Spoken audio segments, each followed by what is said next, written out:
Without the me, without the TVA, everything burns. Hey, welcome back to ScreenCrush. I'm Ryan Airy. So He Who Remains, is he the savior of the multiverse or the worst kind of tyrant who fed countless timelines and infinite lives to a purple vape monster? The multiverse is in a proportional state of chaos. Without He Who Remains and his extremely questionable sacred timeline, there is a multiversal war brewing. Universes collide and destroy each other, realities can shatter with one bad spell. Without some kind of order to this chaos, all of creation will simply blink out of existence. And the biggest threat to the multiverse are He Who Remains variants, primarily Kang the Conqueror. The more we learn about the multiverse, the clearer it becomes that the sacred timeline is a terrible compromise to stave off the chaos. And so, was He Who Remains right? Well, let's find out. I've gone through every scenario. This is the only way.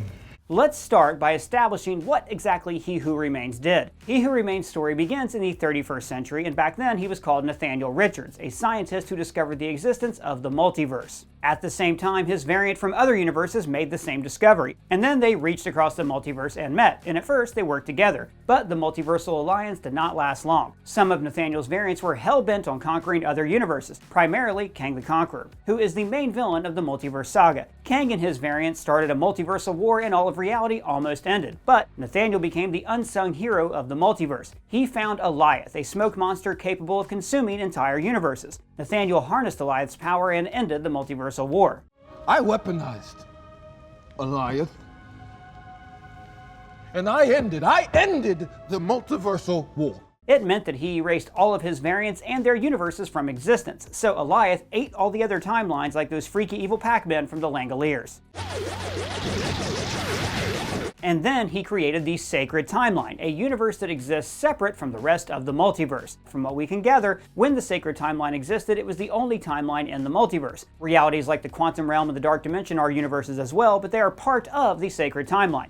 I mean, it's so confusing, isn't it? So much going wrong, so much to say, and all of it happening so quickly. But the Sacred Timeline was consistently at risk of branching off. New timelines can be created by time travel or simply by people making choices that they weren't meant to make. Individuals who step off their predestined path create nexus events, and if those aren't dealt with, they will cause the timeline to branch off and become a separate universe. And that leads to Kang and his variants coming back and starting a multiversal war. To enforce the Sacred Timeline, He Who Remains created the Time Variance Authority, or the TVA. Their job is to oversee the proper flow of time. That's the proper flow of time, and it happens again and again and again because it's supposed to, because it has to. He pulled a trick from the devil and convinced everyone that he didn't exist by putting the timekeepers in charge of the TVA. After all of that, He Who Remains observed the timeline from the Citadel at the end of time, which granted him the ability to know everything that will happen. The sacred timeline remained sacred for eons up until the moment Loki and Sylvie met He Who Remains. It is then that the sacred timeline began to branch off. He Who Remains offered Loki and Sylvie to take over his job, but once Sylvie plunged her blade into his chest, there was no way to stop the timelines from branching off. And that is how we got the multiverse. That's how there are multiple versions of the same characters in different realities.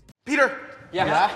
Oh, sorry. Did you mean that? or Peter. we're all called Peter then, Peter. Peter Yeah. Parker? Now, as He Who Remains predicted, now that the sacred timeline branched off, his variants are returning, thus starting yet another multiversal war. The most dangerous variant in all of existence is Kang the Conqueror, and as the ending of Loki shows, he is now in control of the TVA. You may hate the dictator, but something far worse is going to fill that void if you depose him. Assuming, of course, he told the truth. You think he's lying?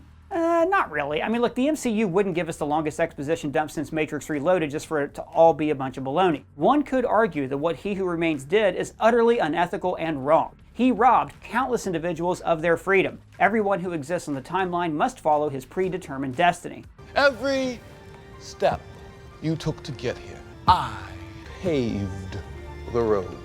Those who deviate from their path are labeled variants, and their punishment is being arrested for a crime that they could never even know that they had committed. It's like putting someone on trial for simply existing. Well, that's not fair to me. And that's what the TVA really is. The variants are taken as prisoners, their timelines are erased, and their minds are brainwashed, and they're forced into slave labor, all the while being fully devoted to some grand plan of the Timekeepers. Not to mention that He Who Remains is responsible for the most colossal genocide in history. He erased all of his variants and their universes to end the multiversal war, and then he kept on feeding variants and timelines to Alioth for eons. His actions represent the terrible conflict of free will versus determinism. Free will? Only one person gets free will, the one in charge. On one hand, he's destroying the freedom of countless beings in the universe, but on the other hand, this solution is preventing a war that is threatening to collapse reality. So the lesser of two evils argument? Well, for that, let's go over the multiverse situation in Phase 4. Multiverse is a concept about which we know frighteningly little. The memory spell that Peter and Strange botched resulted in a reality-ending incident. They intended to wipe out the world's memory, a complicated moral debate by itself, something that we actually have proven was really wrong twice. The spell went wrong and Spider-Man and villains from other universes were sent to Earth 616, that's the MCU universe. The consequences led to reality almost being shattered. This shouldn't even be possible. Now, this would have never happened if He Who Remains was still in charge. But he's dead now, so the sacred timeline is no longer protected by him or the TVA. So now the multiverse is in a state of chaos. The existence of the multiverse trespassers put the universe at risk. So Steven's solution was to send them back to their own realities. Each one of the villains died in their original timelines, meaning that by Strange sending them back, they will return to the moment of their death. It's their fate. Naturally, Peter objected to this predetermined fate, believing that they should first cure the villains and give them a second chance when they were sent back. Ironically, this is the same moral dilemma of the sacred timeline. Strange is willing to sacrifice the lives of the villains because they are a threat to his reality. In the grand calculus of the multiverse, their sacrifice means infinitely more than their lives. Peter fights for free will and sees Steven's solution as immoral. Peter's righteousness is the right thing to do, but he's so very wrong to mess with forces he cannot even understand to begin with. His need to fix the villains led to the universe almost being destroyed. This just goes to show how destructive the multiverse can be. Back in the Infinity Saga, you needed to be a mad titan wielding 6 Infinity Stones to destroy the universe. But now, all it takes is one careless teenager to literally shatter the fabric of reality. Well, I mean, when you put it like that. Now, he cured the crazy out of the villains, which by itself is kind of immoral, and probably a criminal oversimplification of mental illness and human nature. But let's say that the villains are reformed. What happens to their timelines? Do they return to the moment of their deaths? Because that's the last thing they remember before being sent to Earth 616. Oh. Even if they survive, each one of them will cause branching timelines, and those will create a bunch of other branching timelines. Not to mention how every villain helped shape Spider-Man into the hero that he is. The great men and women of the world have always been defined by their enemies. So one decision by Peter led to the creation of countless branching timelines. And that's the thing about the multiverse, guys. Timelines branch off because of decisions and time travel and multiversal travel. So this brings us to the multiverse of madness and incursions. Incursion? An incursion occurs when the boundary between two universes erodes and they collide, destroying one or both entirely. This means the death of every single living being in 2 universes. One of the main ways to trigger an incursion is dreamwalking with the Darkhold. Doctor Strange, 838 Strange, and Sinister Strange all triggered incursions with their dreamwalks. And Wanda dreamwalked a lot, so you can bet that she triggered countless incursions and likely caused the destruction of many universes before she destroyed the Darkhold. And who knows how many versions of Wanda and Steven also dreamwalked in the past and how many incursions that they have triggered. This is happening infinite times across infinite realities. But incursions can be triggered even by multiversal travel. So when Steven and America Chavez travel to Earth 838, they put the universe at risk. The longer someone stays in a foreign universe, the more chance their prolonged presence could have triggered an incursion. Which makes me wonder if the memory spell in No Way Home triggered a mini incursion. Or if that's just another universe-ending event, which only further proves the chaotic and destructive state of the multiverse. Doctor Strange 2 presents another crucial aspect to the dangers of the multiverse, because Wanda might have just started a war with 838. When she possessed her other self's body, she killed every member of the Illuminati. The Illuminati are basically the Avengers of Earth 838, and now they're all dead. So first of all, that's terrible news for Earth 838. It's like if every Avenger on Earth 616 would have been killed. This is a colossal disaster for this Earth since the heroes are the protectors of their universe. But this also showcases how inter-universal wars are waged. Earth 838 clearly has more heroes, like the other members of the Fantastic Four and all the X-Men. Surely they will seek revenge for the deaths of Reed Richards and Charles Xavier. These heroes might invade Earth 616 and basically start a war. And that is how the multiversal war starts. To make matters worse, this will probably trigger an incursion. But Wanda's crimes are peanuts compared to what Ultron did in What If. He went Skynet on the whole multiverse. So many universes, so much chaos.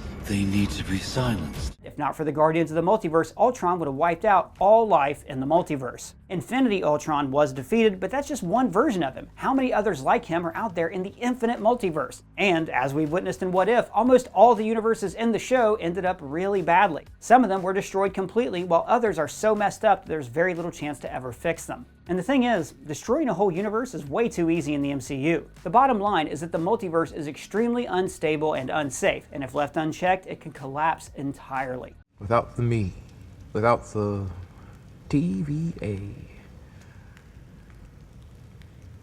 everything burns.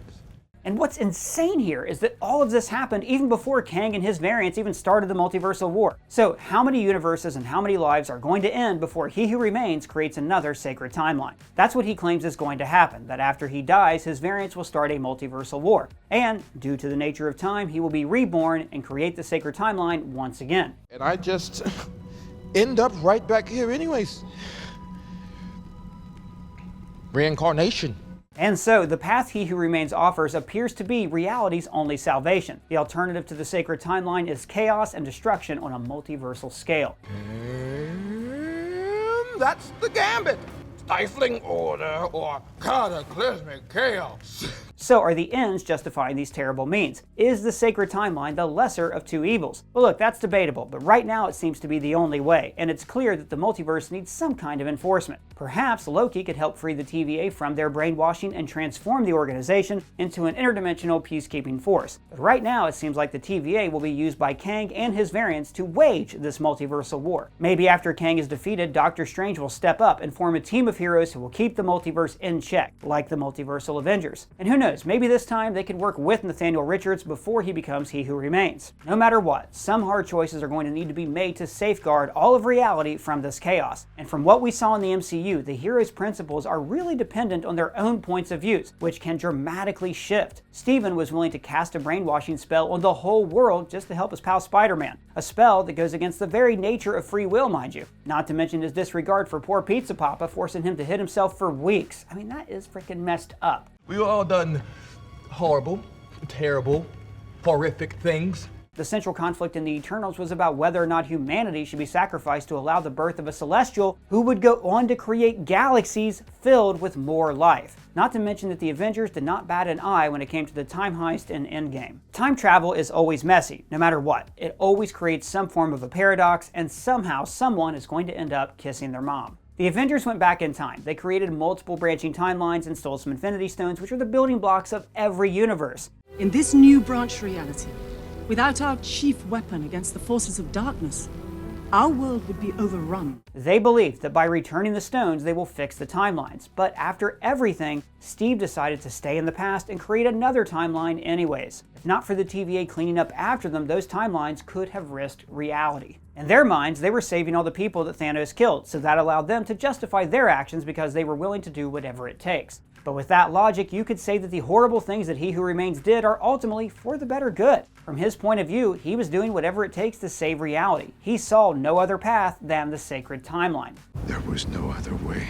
Now, I'm well aware of how dangerous a saying like this can be, but when you look at the chaotic state of the multiverse, it's hard to argue with that logic. Considering the horrible things that He Who Remains did to save the multiverse, you gotta wonder just how worse Kang is going to be and what he's willing to do to take over the multiverse. So in the end, maybe He Who Remains really was the lesser of two evils, or the better solution is for the heroes of the multiverse to find a better way than the sacred timeline. One that doesn't require feeding the big vape dog. But whatever the solution is, He Who Remains was right that the multiverse cannot exist unchecked and unsupervised.